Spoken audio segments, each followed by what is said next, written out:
I'm sure nasa law school na si Secretary Remulla nung dinicide itong kasong ito.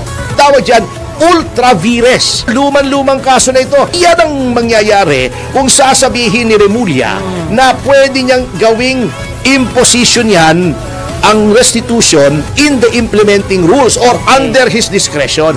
Abuse of discretion yan. Ayun na. Mr. Secretary. Basahin nyo naman kasi ang batas. Hindi ko sinasabing tama ako. I-research nyo kung tama o hindi. O ngayon, kung gusto nyo makipagdebate, mas mahabang talakayan yan between lawyers. Pakikita ko sa inyo ang basihan ng aking pinagsasabi. Hindi ko ito hinugot sa aking puwet. Okay. Okay.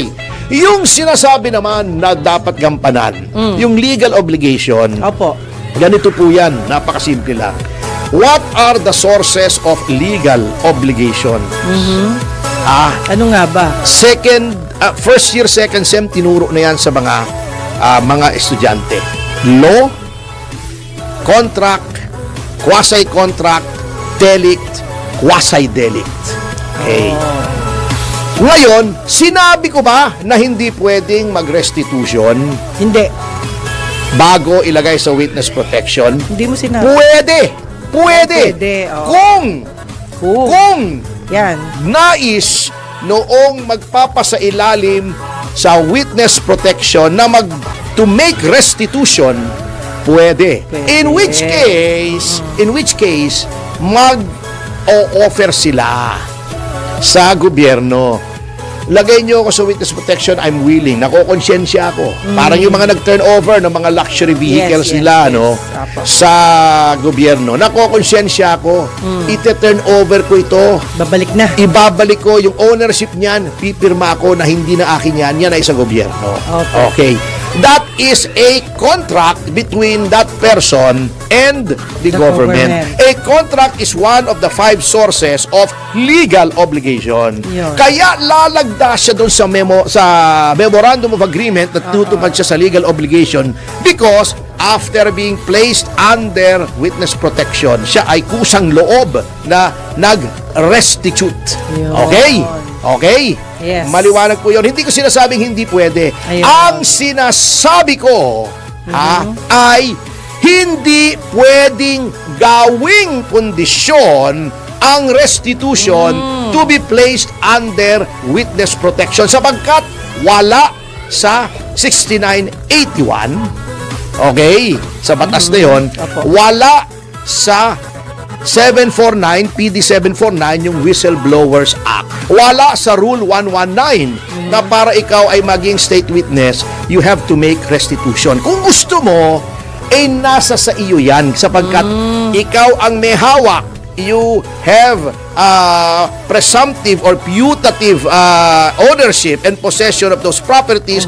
Gusto mong ibigay, wala pong pakialam ang batas dyan. Pero, hindi pwedeng sabihin ng Secretary of Justice bago ikaw ilagay under WPP or bago kita i-discharge as state witness, soli mo muna. Okay, wala sa batas. Okay. Okay, may mga nagsasabi na opo, wala sa batas. Ngunit ituloy mo. Under the lawmaking power, hahanapin ko lang po yung kwan ha. Ayan. Etong kaso ha, para yan. Okay, i-ready ko lang. Sabi nila, lahat ng heads of departments katulad ni Secretary Remulla, in order to implement the law, ay pwedeng gumawa ng implementing rules and regulations. Okay, tama yung sinabi ng mga yan. Lalo na yung isang abogado na rockstar daw, magaling mag-gitara. Palagay ko mas magaling siyang gitarista kesa abogado. Anyway, sabi niya, totoo, may kapangyarihan gumawa ng implementing rules and regulations. Okay, second premise, dahil may kapangyarihan siya na gumawa ng implementing rules and regulations, pwede niyang ilagay, yun sa mga komentaristang ito, na one of the conditions for admission sa WPP ay restitution. May kapangyarihan daw ang secretary.